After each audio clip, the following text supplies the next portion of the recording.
जोगेश Yadav and welcome back to my YouTube channel. आज हम एक न्यू टॉपिक पर बात करने वाले हैं जिसमें हम एक हाई स्कूल में किस तरीके से हम एक अच्छा स्कोर कर सकते हैं। इस जैसे अराउंड 80 to 90 स्कोर कर सकते हैं अच्छी तरीके से अभी से, क्योंकि एग्ज़ाम में ज़्यादा टाइम बचा नहीं। अराउंड आई थिंक शायद जो एग्ज़ाम है वो मार्च या अप्रैल में हो जाएंगे लगभग हाई स्कूल वालों के इस टाइम 2022 में। एंड इसमें देखते हैं हम किस तरीके से अपना बेस्ट स्कोर कर सकते हैं। देखिए, आप अगर खाली पास होना चाहते हैं या जो कुछ होती है ना बच्चे के हमें सिर्फ पास होने से मतलब, अगर वो पास होना चाहते हैं तो उनके लिए क्या है कि देखिए, अगर कुछ कोई थोड़ी सी भी मेहनत कर ले तो वो कभी फेल नहीं हो सकता। अगर आप अच्छी तरीके से मेहनत करते हो तो आप कभी फेल नहीं हो सकते। जैसे अगर आपको कुछ नहीं आता, आप एग्जाम में बैठते हो, कुछ बच्चे क्या होते हैं होपलेस हो जाते हैं कि अब हमारे लिए तो कुछ आता नहीं है, तो हम क्या करेंगे, हमने क्योंकि हमने उन्होंने पूरी साल कभी पढ़ाई करी नहीं होती है। तो आप क्या करो कि आपको जो एग्ज़ाम है, आप एग्ज़ाम में देखो क्या क्या है, और आपको अगर कुछ भी आपने अगर पढ़ा हो या आपको लगता है तो उसी क्वेश्चन को उसी में उतारो। कुछ नया लिख के शुरू में उसी क्वेश्चन को उसमें उतारो और छोड़ दो, और भगवान के मतलब छोड़ दो, क्योंकि आप जब आपने पूरी साल तो पढ़ाई की नहीं, अब आप क्या कर लोगे थोड़े दिनों में, तो आप उसे आप 100% फेल नहीं होगा, ये गारंटी है। आप पास हो जाओगे, चाहे आप हार्ड 33 ही लेके आओ हर सब्जेक्ट में, लेकिन आप पास क्या हो जाओगे। ओके फ्रेंड, तो इस तरीके से जो पास होने वाले हैं मैं उनके लिए बता रहा हूँ। एंड अब जो है कि जो अच्छे स्कोर करने चाहते हैं, जैसे 80 to 90 हुआ या 70 80 हुआ, ये स्कोर अच्छा है, हाईएस्ट स्कोर है, आप इसे करना चाहते हैं। देखिए, एक तो वो हैं जो सिर्फ जिन्हें रटने से के लेकर आने का हमें ना पता, हमारे सिर्फ नंबर आ जाए, हमें सबके सामने एक अच्छा दिख जाए। तो नंबर लाने से आप अगर सोच रहे हो कि हमें एक अच्छा हो जाऊंगा, तो ये एक गलत सोच है, क्योंकि नंबर आप जानते हो वो एक मार्कशीट में शो करने के अलावा और कहीं भी काम में नहीं आते। माइंड में नॉलेज, जेब में पैसा, सिर्फ दो ही चीज़ काम में आती हैं। तो इसलिए अब जितना हो सके रटने पर कम एंड नॉलेज पर ज़्यादा ध्यान दो। आप हाई स्कूल में अगर आप कोई है, अगर आप रट के 90 लेके आ रहे हो तो मैं मानता हूँ वो बेकार है। इसमें आपको कुछ भी पूछा जा रहा है और आपको उसका मीनिंग ही नहीं पता। तो एंड दूसरा है कि अगर आपको सब कुछ पता है और आपके 60% आए हैं, आपने अपने माइंड से लिखा है जो भी कुछ लिखा है, आपके 60% वो 99.9% के बराबर है। तो इसलिए आप ये छोड़ दो। अगर दूसरे को, जिसे ये भी नहीं पता, जिसने सिर्फ रट के ले आया तो 90, लेकिन उसे पता कुछ है नहीं, तो वो बेकार है, यूजलेस है वो। अब देखते हैं कि किस तरीके से आप अच्छा, मैं उनके लिए बता रहा हूँ जिन्होंने अभी तक पढ़ाई नहीं करी है, तो वो अब थोड़ा सा मतलब बेस्ट कर सकते हैं, अच्छी तरीके से पास हो जाएंगे एंड 60 नंबर, लगभग 60-70 नंबर आ जाएंगे। पहले क्या है हमारा, हिंदी। देखिए, हिंदी में तो आपको मेरे हिसाब से तो आई थिंक याद करने की ज़रूरत ही नहीं है। अगर आप समझ लेते हैं या आप 2-3 बार पढ़ लेते हैं उस तरीके को, तो वो आराम से आपके समझ में आ जाएगा। तो हिंदी में जो, जिसमें जैसे 6 नंबर का वो हुआ मातृभूमि, वो पक्का होता है। मातृभूमि आप अगर अगर वो से पढ़िए, उसे ये आपको रटने की भी ज़रूरत नहीं। उसे क्या करेंगे, आप सिर्फ आप पढ़ लो 2 से 3 बार, वो आपको एक स्टोरी टाइप याद हो जाएगा।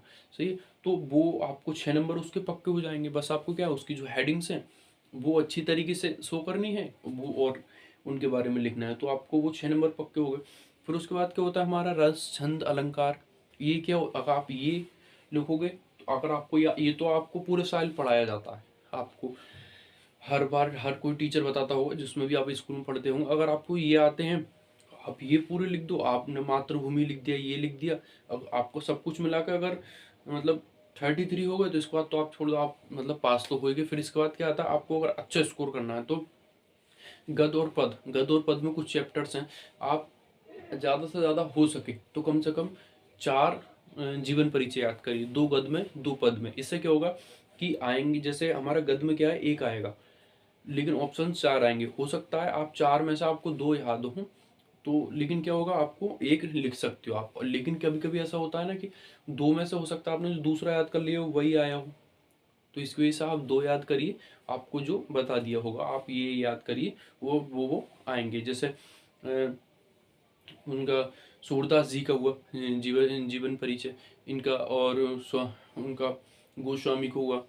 सही है? तो इनका आएगा जीवन परिचय। और फिर उसके बाद क्या आता है हमारा, इंग्लिश।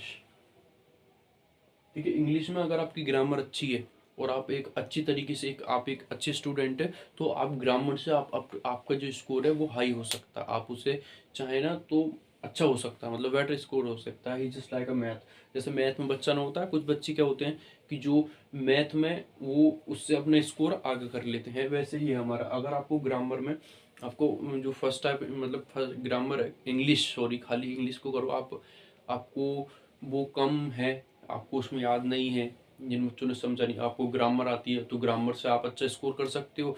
और उसका क्या है, आपने जब नहीं पढ़ी है तो आप उसे आप पढ़ लो, उसे क्या है एक स्टोरी टाइप्स बना के लिख देना। आप चैप्टर्स पढ़ लो, याद मत करो, अच्छी तरीके से लिख लो, अपने माइंड से लिखना। आप अगर अपने माइंड से लिखते हो और आप समझे हुए हो तो आप बहुत अच्छी तरीके से कर सकते हो। आप अगर 70 ही 60 ही लेके आओ, लेकिन अगर अच्छी तरीके से लेके आते हो, जो अपने माइंड से लिखते हो, वो 60 भी आपका 90 बराबर है। ओके फ्रेंड, तो अच्छी तरीके से करना। एंड उसके बाद क्या आता है हमारा मैथ। देखिए मैथ में जो कौन कौन से चैप्टर जो अच्छे हैं, जो जिनसे जिससे पढ़ के आप लगभग 80 to 90 स्कोर ला सकते हो, इसकी वीडियो मैंने पहले से ही डाल दी है, उसकी लिंक मैं डिस्क्रिप्शन में डाल दूंगा। इससे आप देख लेना कि कौन कौन से चैप्टर जो हैं वो मैथ के लिए, मैथ के बहुत अच्छे हैं, जिनसे आप लगभग 80 to 90 स्कोर कर सकते हो। ओके फ्रेंड, इसमें बहुत सारे चैप्टर, और इसमें क्या आपको एक फॉर्मूला याद कर लो। अगर आपने जब से अब तक पढ़ाई नहीं करी तो आप समझ सकते हो कि मैं आपको अभी तो मैं आपको कैमरे पे कह दूंगा हाँ आप बहुत 80 कर लेंगे 90 कर लेंगे, तो मेरे हिसाब से नहीं कर सकते आप, क्योंकि आपने अगर पूरे साल पढ़ाई नहीं करी तो आप क्या करेंगे। तो लेकिन अगर आप इन्हें पढ़ लेंगे जो चैप्टर मैंने बताए, तो वो लगभग आप 60 स्कोर कर सकते हैं। ओके, एंड उसके बाद क्या आता है हमारा सोशल साइंस। ये जो है ये तो पूरा सब्जेक्ट आपके एक्सप्लेनेशन पे ही है। अगर आपको अच्छी तरीके से समझाया गया है और आपने अच्छी तरीके से समझा है तो वैसे तो आप इसमें रट लीजिए, कुछ फ़ायदा है नहीं, आप रट के ले आएंगे 90 80। तो मेरा सिंपल तरीका यही है एक वीडियो में कि आप रटिए मत। आपको जो चैप्टर है इसका अच्छी तरीके से समझाया हुआ है, जैसे वाटर स्कैरसिटी हुआ वो ज़रूर आएगा, इसका टॉपिक हो सकता है वो ज़रूर आए, और जो इरिगेशन होता है ओवर इरिगेशन उसके बारे में भी आएगा। ओके, तो और उसमें इसमें इकोनॉमी में से भी आ सकता है आपको, और पॉलिटी में भी से आ सकता है, इसके राइट्स आ सकते हैं, पॉलिटिकल राइट्स, एंड जीडीपी के बारे में आ सकता है। ओके फ्रेंड, और हिस्ट्री के बारे में आ सकता है। हिस्ट्री आएगा, मतलब बारे में क्या आएगा ही 100%। हिस्ट्री से 2 4 क्वेश्चन, और जियोग्राफी से 2 4 क्वेश्चन, पॉलिटी से 2 4 क्वेश्चन, और उससे इकोनॉमिक्स से 2 4 क्वेश्चन, ऐसी ऐसी जो आपको एक अच्छे अच्छे क्वेश्चन लगे, हमें खुद पता चल जाती है मतलब कि ये चैप्टर इंपॉर्टेंट है। ओके, एंड इसके बाद क्या आता है हमारा साइंस।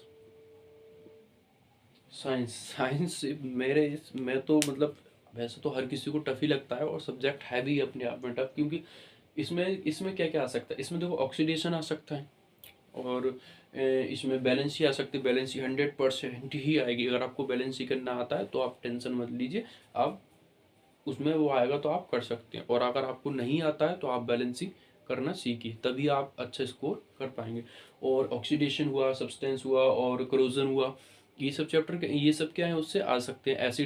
एसिड एंड बेस आ सकता है हमारा, और जो साबुन का फॉर्मूला है, ग्लूकोज है, जैसे कास्टिक्स और कास्टिक सोडा, जितने भी हमारे कास्टिक्स हैं वो सोडा वो आप याद कर लीजिए, उनके बारे में भी आएगा। और प्रोडिक्टेबल और मॉडर्न प्रोडिक्टेबल वो भी आ सकता है, आ सकता नहीं है, वो 100% आएगा। जैसे उसमें डिफरेंस पूछ लेगा दोनों में, इसमें क्या डिफरेंस है, या खाली उसके बारे में पूछ लेगा कि ये इसमें किस चीज़ के बारे में बताया गया है, और इसमें मॉडर्न में किस चीज़ के बारे में बताया गया है, और प्रोडिक्टेबल में किस चीज़ के बारे में बताया गया है, तो ये आपसे पूछ सकता है। और एंड उसका जो बायोलॉजी हुआ, बायोलॉजी में आपको ह्यूमन सॉरी ह्यूमन नहीं, इन्वायरमेंट संरक्षण भी पूछ सकता है कि किस तरीके से इन्वायरमेंट कंजर्वेशन किस तरीके से आप उसकी सुरक्षा कर सकते हैं, रक्षा कर सकते हैं। और जो ग्रीन हाउस इफेक्ट भी, उसके बारे में भी क्वेश्चन आ सकते हैं। तो ये जो इम्पोर्टेंट क्वेश्चन है ये आप अच्छी तरीके से पढ़ लेना। अब हमारा लास्ट है कंप्यूटर। देखिए कंप्यूटर में तो कभी कभी ऐसा होता है, मैंने आज मोस्टली सुना है कि कंप्यूटर में कभी कभी बहुत मेहनत करते हैं, लेकिन जो हमने पढ़ा था वो नहीं आता। क्योंकि मोस्टली ऐसा होता है कि जो हाई स्कूल के बच्चे होते हैं वो कंप्यूटर नहीं सीखे होते हैं, जो मतलब हाई स्कूल कर रहे होते हैं मोस्टली, ज़्यादातर। वरना कुछ बच्चे जो कर रहे होते हैं, तो हमारे लिए क्या होता है, हमारे लिए नहीं पता कि कंप्यूटर में क्या क्या होता है। क्या होता है कि कंप्यूटर का जो टीचर्स होते हैं, मैं खुद का बता रहा हूँ अपना जो एक्सपीरियंस है, कि वो सामने पढ़ाते हैं, जब तक वो पढ़ाते हैं तब तक आपके समझ में आता है। और आप वो जैसे वो पढ़ा के हटे 1 या 2 दिन बाद या उसी दिन 1 डेढ़ घंटे बाद आप भूल जाते हो सारा कंप्यूटर का। अगर आप नहीं सीखो हो तो कंप्यूटर क्या होता है, एक्सेल क्या होता है, वर्डपैड क्या होता है, नोटपैड क्या होता है, ओके। तो ये सब क्या आप भूल जाते हो, लेकिन अगर आप सीखे हो तो नहीं भूलते हो। तो कंप्यूटर में क्या है हमारे लिए, सिंपल भाषा में करूँ तो मोस्टली बच्चे इसमें ज़्यादातर रट्टा ही मारते हैं। लेकिन क्या होता है कि कभी कभी जो हमने पढ़ा होता है वो आता नहीं है। तो आपको इसमें क्या करना है कि जितना हो सके आपको कंप्यूटर लैंग्वेज में ही लिखना है, मतलब जो कंप्यूटर्स के वर्ड्स होते हैं आपको उसके लैंग्वेज में ही क्वेश्चन लिखना है। तो जो एग्जामिनर है वो पूरा कोई नहीं पढ़ता, क्योंकि उनके पास जो होती है वो आपकी अकेले की कॉपी नहीं होती, बहुत सारी कॉपियाँ होती। तो पूरा तो आपको कोई पढ़ेगा नहीं, वो 2-4 लाइन पढ़ेगा, वो 2-4 लाइन आपके ऊपर डिपेंड करता है कि आप उसे किस टाइप से लिख सकते हो। तो मेरे सिंपल से है कि अब कभी कभी क्या होता है कि हमारे लिए आता तो सब कुछ है, लेकिन अगर हमारे एग्जाम में ऐसे कोई 2-4 क्वेश्चन हैं जो हमसे नहीं आते हैं तो हम क्या होता है होपलेस हो जाते हैं कि अब तो मैं फेल हो जाऊंगा, ये है वो है, मैं अपना अच्छा स्कोर नहीं कर पाऊंगा, ऐसा वैसा। तो आप ये सब छोड़ो, आप एक कॉन्फिडेंट रखो कि मुझसे जितना आता है मैं उतना सही करूंगा। अगर आपसे जितना आता है और आपने एकदम असाइनमेंट में अगर आपने वो भी गलत कर दिया तो आप फिर बेकार हो, मतलब ये 100% है कि आप, लेकिन ये माइंडेड रखो कि अब मैंने जितना मुझसे आता है मैं उतना अपना 100% उसे देने की कोशिश करूंगा। तो जितना हो सके उतना करना है, घबराना मत। बस एग्जाम में अगर आप कोई अभी क्या होता है कि हाई स्कूल के एग्जाम आने वाले हैं कुछ ही टाइम में, तो कोई कोई बच्चे क्या होता है पूरे पूरे दिन पढ़ते हैं, कुछ क्या होता है 2-2 3-3 घंटे पढ़ते हैं। तो आप, मैं तो समझता हूँ कि आप पूरे दिन पढ़ के भी कुछ फायदा नहीं है। आप एक टॉपिक्स ले लो कि आज मुझे क्या करना है, एक एक दिन में एक टॉपिक क्या करना है, एक टॉपिक फिनिश करना है या 2 टॉपिक फिनिश करने हैं। तो ये टॉपिक्स ले लो, क्योंकि पढ़ना हमको मतलब ये थोड़ी ना है कि 8 घंटे ही पढ़ना है। मुझे नहीं पता, चाहे मैं कुछ भी पढ़ूँ 8 घंटे में मैं चाहे 4 क्वेश्चन ही याद कर पाऊँ, लेकिन पढ़ूंगा कितना 8 घंटे, तो वो कुछ यूजलेस है मेरे हिसाब से। क्योंकि आप अगर 8 घंटे में 4 क्वेश्चन याद कर रहे हो तो किस काम के। क्योंकि दूसरा जो है वो 2 घंटे में 4 क्वेश्चन याद कर रहा है, तो वो सही हुआ ना। तो आपका क्या 8 घंटे तो बर्बाद हुए। तो इसलिए आप कितना पढ़ते हो, hours is does not a matter. आप एक दिन में कितना पढ़ते हो वो मैटर रखता है, ये नहीं रखता कि आज मैं इतने घंटे पढ़ा, इतने घंटे पढ़ने के बाद भी आपने सिर्फ इतना सा पढ़ा, बेकार है, क्या फ़ायदा। तो इसलिए आप एक टॉपिक्स बना लो कि मुझे आज आज मैं ये टॉपिक्स ख़त्म करने हैं। और अगर आपको अपनी लाइफ की, आप एक केयरफुल पर्सन हो तो आपको उसकी टेंशन होगी अब, और आप एक अच्छा ही टॉपिक चुनेंगे। तो इसलिए ये ज़रा ध्यान मत दीजिए कि कौन कितना पढ़ता है। बस आप ये ध्यान रखिए कि आज मुझे इस टॉपिक्स में पढ़ना है, क्योंकि कभी कभी क्या होता है कि जो 5 घंटे पढ़ने वाले हैं वो फेल हो जाते हैं और 2 घंटे पढ़ने वाले पास हो जाते हैं। तो इसलिए आप अच्छी तरीके से पढ़ो और जितना हो सके फुल कॉन्सेंट्रेट के साथ पढ़ो। और अगर हमें एग्जाम में कुछ नहीं आता है तो उससे कोई टेंशन नहीं है, हो सकता है हमको उससे अगला आता हो, लेकिन अगर आपको उसके कुछ भी बारे में आपको आइडिया है जो आप अपनी लैंग्वेज में लिख सकते हो तो लिखो। क्योंकि आप अपने विचार अपने उसमें रख रहे हो वो सबसे अच्छी बात है। तो जितना हो सके अपने माइंड से लिखो, क्योंकि आप रटने से कुछ फ़ायदा नहीं है।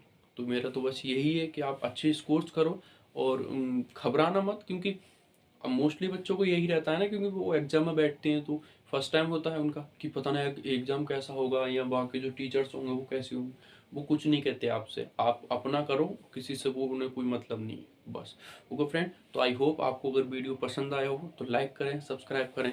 धन्यवाद।